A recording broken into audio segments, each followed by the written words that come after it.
I barely have any merchandise of my favorite things. And I cannot justify spending an insane amount of money on merch. Why spend money when I can literally make everything myself? Buttons, stickers, t-shirts. Let's learn how to make everything together. Starting off with buttons, I got this badge maker a couple Christmases ago and haven't really used it because I was too stupid to figure it out.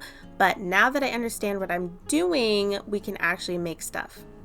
It comes with pre-cut paper that you can use as your template for making your designs, but the paper is a little bit thin and I would like to use some heavier supplies like alcohol markers and paint markers, so I'm going to be using my own paper for this. It also comes out with these little circle things that allow you to cut out the correct size for your paper. So that's what I'm using to cut out the exact size that I'm going to need. If you're doing this along with me, keep in mind that your design needs to be smaller than taking up the whole space of the circle, because when the button is actually made in the machine, it crimps around a decent sized portion of the edge. So just keep that in mind. That's something that I struggled with a lot in this process because I kept making my design too big, but eventually I find kind of a sweet middle spot to put my design. Besides the one that you see me working on right now, I also made two more. I did Mercy and I also did Ilari, but I did not record those. I just really wasn't happy with how they came out, but I will still show them in the end.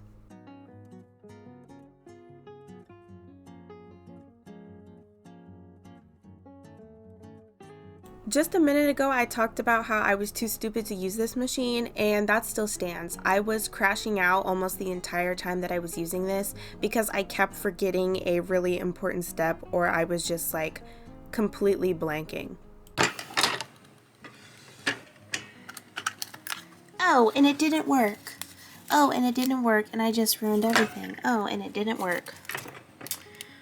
Oh, guys, I'm so tired. I'm so tired. This is so frustrating. You have no idea. You truly, honestly, truly have no idea how frustrating this has been. This is no fault to the machine. This is entirely my own incompetence because I couldn't follow simple instructions. But once I got it figured out, I made 3 of these Overwatch buttons. I did Kiriko, Ilari, and Mercy. I'm not super happy with how they turned out, but these were more for experimentation more than anything. I also think that the paper I used was a little bit too thick because the plastic film that goes on top to create the glossy look was just really not cooperating with this paper, and I had tested it on other thinner paper and it worked just fine. So we're going to make another set of buttons but with thinner paper, and also making sure not to draw too much in the red zone, which will get cut off in the final button making process. I also made these smaller buttons as a bonus, and this was to test a different kind of paper, which worked a lot better than the last attempts. I decided to try out this new technique, which is just taking the actual button and tracing it over the paper so I can see the amount of space that I actually have to work with, and I think this worked really well. I also decided, instead of doing the giant buttons like I did for the portraits of the characters, that I was going to use the second smallest button size that I have. Here I'm making one of 2 Pachimaris, which are from the game. They're basically an in-universe mascot for a game in the game. I hope that makes sense. But they're really cute and they're really popular, and like there's a bunch of different Pachimaris. There's like a summer Mari, there's a Mari for all of the different Overwatch heroes, and then this is like the regular basic one. I'm doing the regular one and I'm also doing the cat one because of course I am. I also am trying out a different medium for this one. I'm using paint markers instead of my alcohol markers, and I wasn't a super big fan of this, to be honest. I'm using really thin paper, and you'll see in a bit, but like on this one I had to go over the face because I messed up the eyes, but the paper was just really not cooperating. I can eventually go over it and fix it, and here I am starting on the Kitty Mari, which is the cat version of the regular Pachimari. This one went a lot smoother, and I just sketched this one off camera just because with these being so tiny, it's difficult for you to even see what I'm doing.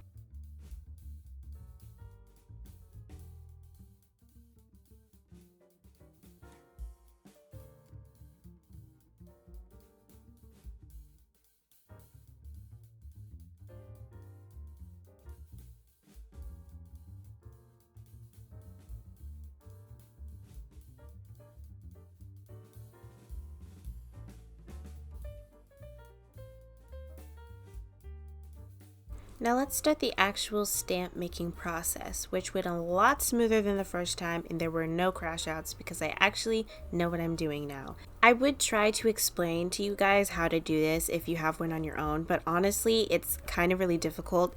I wish I would have shown it more in like the actual footage, but I was honestly just so excited that I was able to do this that I completely forgot.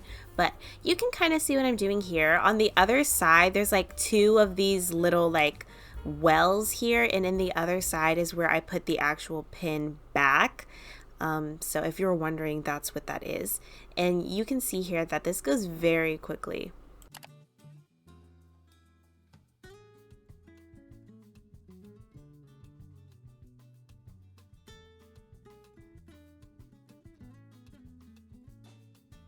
Here are the final pins. I'm pretty happy with how they came out. I think they are a bit textured because of the paint markers, but you know what? That's okay. Let's just move on to the next thing, which is stickers.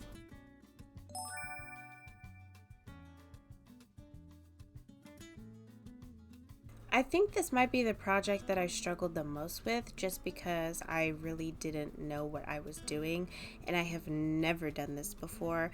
Like, I have some experience with making buttons, like I said, and I also have a little bit of experience with making shirts. Not with really making shirts, but like my mom does that quite a bit. So like I kind of knew the process, but with stickers, this was a completely uncharted territory for me.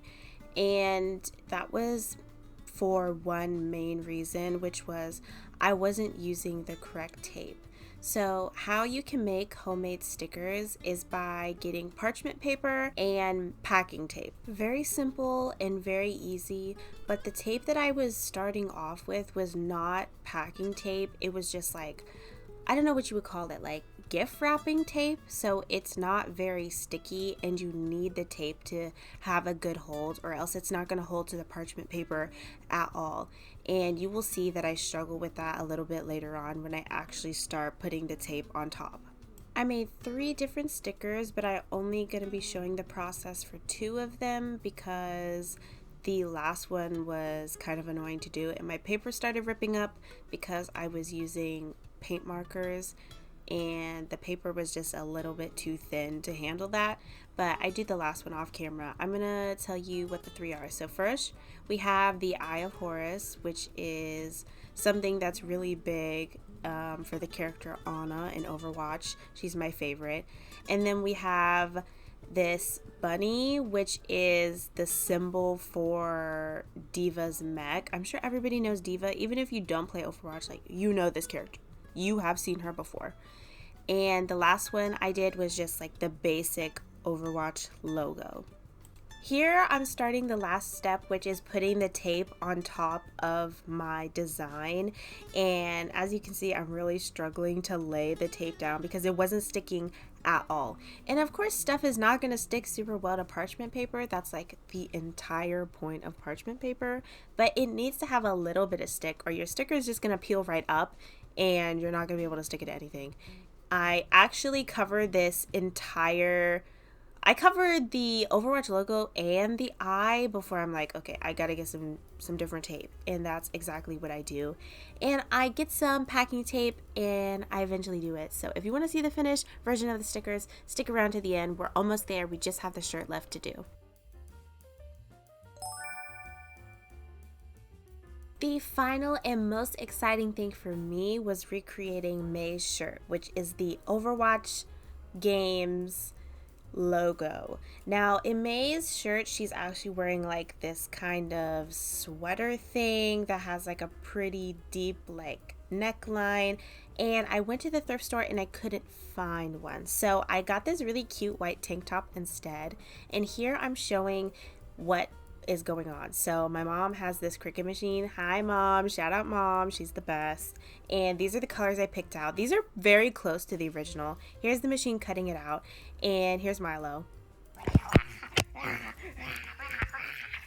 Anyways, here is my mom ironing the shirt flat before. You don't have to do this, but it just makes things a little bit easier in the process. Now I'm lining up the design and I'm trying to get it as straight as possible. I didn't measure anything, but I think it looks pretty good. And here's my mom sticking on some heat resistant tapes to make sure the design does not move when I'm ironing the logo onto it. Now we put this little protective sheet over it, and now it is time to actually iron the design onto the shirt. You want to really make sure you get the edges, so my mom told me to stamp around it first and then iron the whole thing. After you iron on your design, make sure you let the shirt cool off before you start peeling it up. And I'm peeling this up very slowly. This is sped up by 3, so I took my time and made sure that none of the edges were peeling away, because if that's the case, you'll have to put the little sheet back down and re-iron it. But thankfully I did a good job and everything was perfect. Okay, I think it is time for the grand reveal of all of the things I made in today's video.